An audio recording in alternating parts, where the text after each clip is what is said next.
subscribe to our channel by clicking the subscribe button. Click the bell button and enjoy the latest uploads from our channel. اللہ اللہ اللہ اللہ اعوذ باللہ من الشیطان الرجیم بسم اللہ الرحمن الرحیم۔ میرے پیارے بہنوں اور بھائیوں، امید کرتی ہوں کہ آپ سب خیریت سے ہوں گے۔ دعا کرتی ہوں کہ اللہ پاک آپ کی تمام پریشانی دکھ تکلیفیں ختم کر دے، اللہ پاک آپ کو سدا سلامت رکھے، اللہ پاک آپ کو 5 وقت کا نمازی بنا دے، اللہ پاک آپ کو قرآن پاک کو پڑھنے والا بنا دے، اللہ پاک آپ کی زبان میں ذکرات ذکر لا دے، اللہ پاک آپ کو سدا سلامت رکھے اور عملیات کی دنیا میں مالا مال کر دے، آمین ثم آمین۔ آج جن حضرت کا میں آپ کے ساتھ ذکر کرنے جا رہی ہوں، ان حضرت کا نام حضرت یعقوب علیہ السلام اور حضرت یوسف علیہ السلام ہے۔ حضرت یعقوب علیہ السلام کے والد کا نام حضرت اسحاق علیہ السلام تھا، یعنی کہ حضرت اسحاق، حضرت یعقوب، حضرت یوسف، یہ ایک لڑی چلتی آئے گی جن کے بارے میں آج آپ کو بتایا جائے گا۔ حضرت یعقوب علیہ السلام کے والد کا نام حضرت اسحاق علیہ السلام تھا۔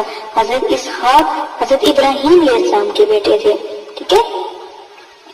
حضرت اسماعیل علیہ السلام بھی حضرت جو ابراہیم علیہ السلام کے بیٹے تھے، اور حضرت اسحاق جو ان سے تھے، حضرت یعقوب علیہ السلام کے والد کا نام حضرت اسحاق تھا، ٹھیک ہے۔ حضرت یعقوب علیہ السلام کے 12 بیٹے تھے۔ حضرت یعقوب علیہ السلام کے بیٹوں میں حضرت یوسف علیہ السلام کو نبوت ملی۔ حضرت یعقوب علیہ السلام شہر کنعان میں رہتے تھے۔ حضرت یعقوب علیہ السلام عبرانی نام یعنی اسرائیلی تھے۔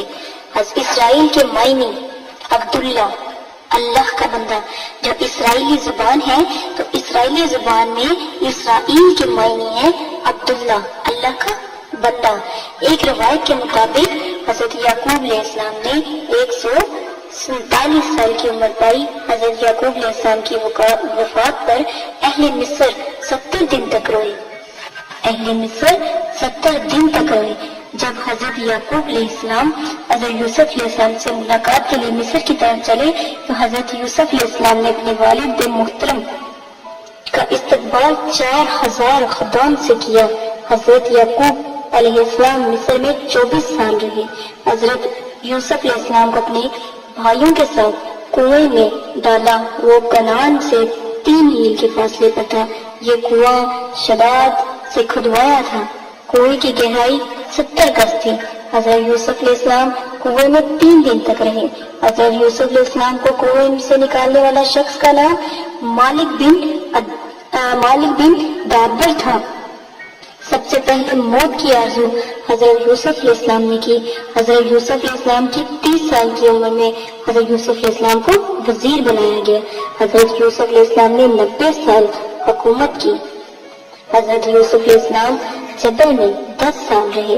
سب سے پہلے کاغذ کرتاس حضرت یوسف علیہ السلام نے بنایا، یعنی کہ پہلے کاغذ کا نام کرتاس ہے۔ کرتاس حضرت یوسف علیہ السلام نے بنایا، جو آج بھی مصر میں ہے۔ حضرت یوسف علیہ السلام کو دریائے نیل کے کنارے دفن کیا گیا، آج بھی وہاں پر آپ کی قبر مبارک ہے۔ حضرت یوسف علیہ السلام نے 112 سال کی عمر پائی۔ حضرت موسیٰ علیہ السلام نے حضرت یوسف علیہ السلام کے تابوت کو کنعان میں دفن کیا۔ حضرت یوسف علیہ السلام کو عزیز مصر نے کس چیز کے بدلے خریدا؟ آپ کے فضل کے برابر ریشم اور مشک اور چاندی کے بدلے خریدا گیا تھا۔ جب حضرت یوسف علیہ السلام مصر میں جب ان کی بولی لگائی گئی تھی، یعنی کہ بچوں کو پہلے خریدا جاتا تھا، چھوٹے سے تھے، تب یہ وزن دیا گیا تھا۔ حضرت یوسف علیہ السلام اور زلیخا کی شادی کب ہوئی؟ جب زلیخا کے شوہر عزیز مصر کا انتقال ہو گیا۔ حضرت یوسف علیہ السلام کی کتنی اولاد تھی؟ حضرت یوسف علیہ السلام کے 3 اولاد تھی، اور 2 لڑکے فرائی اور منشا، اور 1 لڑکی رحمت بن یوسف۔ یہ 3 ان کی اولاد پیدا ہوئی تھی۔ اور جب زلیخا سے آپ کی شادی ہوئی تو اس سے پہلے زلیخا نابینا ہو گئی اور بوڑھی ہو گئی تھی۔ عمر کا مجھے خود بھی اتنا حساب نہیں، لیکن زلیخا کی آنکھیں بھی چلی گئی تھی اور زلیخا بالکل بوڑھی تھی۔ تو حضرت یوسف علیہ السلام نے اللہ پاک سے دعا کی۔ جب حضرت یوسف علیہ السلام نے اللہ پاک سے دعا کی تو اللہ پاک ان کو ایک نیا، جیسی وہ پہلے خوبصورت اور حسین تھی ویسی کی ویسی ہی دوبارہ کر دیا گیا۔ یہ وہ خاتون تھی جس کے اوپر اللہ پاک کا معجزہ مصر میں ہوا، یعنی کہ جب حضرت یوسف علیہ السلام نے اپنی چادر زلیخا کے اوپر ڈالی تو زلیخا بالکل ویسے ہی دوبارہ جب چادر اٹھائی گئی تو ایک حسین و جمیل صورت میں زلیخا تھی، جیسا کہ اس کو پہلے کبھی لوگ دیکھا کرتے تھے جب وہ مصر کی بہت بڑی رانی ہوا کرتی تھی۔ اسی کے ساتھ اتنی پیاری انفارمیشن یعنی معلومات کے ساتھ، اسلام کی معلومات کے ساتھ اجازت چاہتی ہوں۔ اپنا بہت زیادہ خیال رکھیے گا میرے پیارے سبسکرائبر اور میرے پیارے بہنوں بھائیوں۔ امید کرتی ہوں کہ آپ کو یہ ویڈیو پسند آئی ہوگی۔ اسی کے ساتھ اجازت دیں، اپنے اسلام کو نہ بھولیں، اپنے ملک کو، اپنے عظیم ملک کو بھی نہ بھولیں۔ یہ دین ہمارا ہے، یہ پاکستان ہمارا ہے، اس کو کبھی بھی نہ بھولیں، ٹھیک ہے؟ اور دعا کرتی ہوں کہ اللہ پاک آپ کو علم پھیلانے میں میرے ساتھ کر دے، اللہ پاک آپ کو ہمت دے۔ اجازت دیں، اپنا بہت زیادہ خیال رکھیے گا۔ اور ایک بات، بہت سے لوگوں نے مجھے کہا کہ آپ فیس بک کا کوئی آپ کا وہ نہیں ہے۔ نہیں، میں اس بات پہ معذرت کرتی ہوں کہ میں فیس بک کا بالکل بھی استعمال نہیں کرتی، کیونکہ میرے نزدیک میں یہ سوچتی ہوں کہ فیس بک پر دیکھیں، یہاں پر یوٹیوب پر آنے کا مقصد صرف یہ ہے کہ میں ریکارڈ کرتی ہوں اور میں اپنے جو میرے عزیز ہیں ان کو میں دے دیتی ہوں، وہ اس کو ایڈٹ کرتے ہیں، یہاں تک بس میرا تعلق ہے۔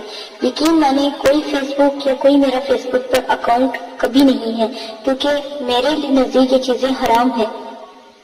میں چاہتی ہوں کہ اللہ کی راہ زیادہ بلند ہے، اتنا وقت ہی نہیں ہے کہ میں اس طرح کے سوشل میڈیا پر شو ہوں یا نہیں۔ میرا مقصد اسلام پھیلانا ہے، یہاں دوستیاں کرنا یا توبہ نعوذ باللہ لوگوں کے ساتھ الٹی پلٹی باتیں کرنا یا بے پردگی کرنا نہیں ہے، اور نہ ہی میں آپ کو سکھاؤں گی۔ اسی کے ساتھ اجازت چاہتی ہوں، اپنا بہت زیادہ خیال رکھیے گا، دعاؤں میں یاد رکھیے گا۔ اللہ پاک آپ کو سدا سلامت رکھے۔ اللہ پاک